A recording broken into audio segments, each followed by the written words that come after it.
The Michigan media is Jocelyn Benson's running mate in the 2026 governor's race. Right now, the campaign is off to a bad start for the both of them. Not only is the empress not wearing any clothes, but the people telling you all about her beautiful robes are blind. Forget about the George Takei Facebook post where he says Benson's running for governor in Minnesota. Forget about the dirty delete of her campaign launch announcement on Twitter.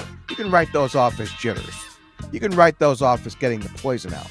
What actually stands out is how ineffective the media is as Benson's partner. In print, it was the Detroit News who handled the Benson rollout. Craig Mauger's story can't even be called an attempt at journalism. The story reads, Benson said she wants to be known as the governor who puts transparency and efficiency at the forefront. Mauger has scored an interview with the sitting Secretary of State, who's running for governor, and somehow he never asks the obvious questions. Questions like, hey Jocelyn, a Chinese national voted in November. What are we doing to prevent this from happening again? Or, hey Jocelyn, you'll be overseeing the governor's race while you're running in it.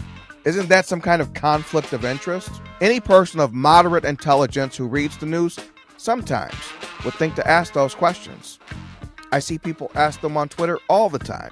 Yet when it was stage managing the Jocelyn Benson rollout, Detroit News somehow goes 0 for 2. Whoops. But if the Detroit News story on Benson was bad, the TV news versions were even worse. In Detroit on Channel 7, Mike Duffy could barely mask his admiration as he asked Benson about doing a marathon while 8 months pregnant.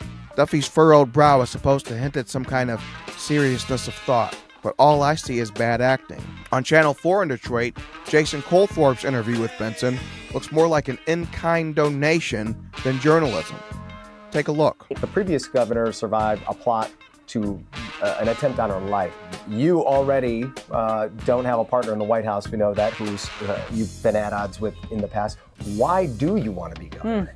The mood lighting and the exposed brick make our Detroit NBC affiliate look more like a public access channel. In all three cases, the journalist was so happy to score a Jocelyn Benson interview that they forgot the purpose of an interview: to tell us, we the people, things we don't know.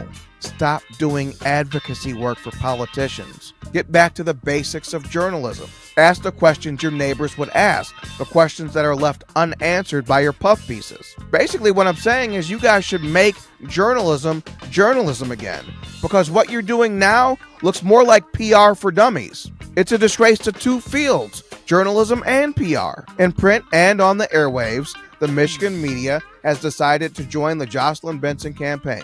They think we can't see it or don't know what we're looking at, but we do. Their bias is not written in invisible ink. In fact, it glows in the dark. They're all in it together, the way Thelma and Louise were all in it together. When the crash comes, don't say I didn't warn you.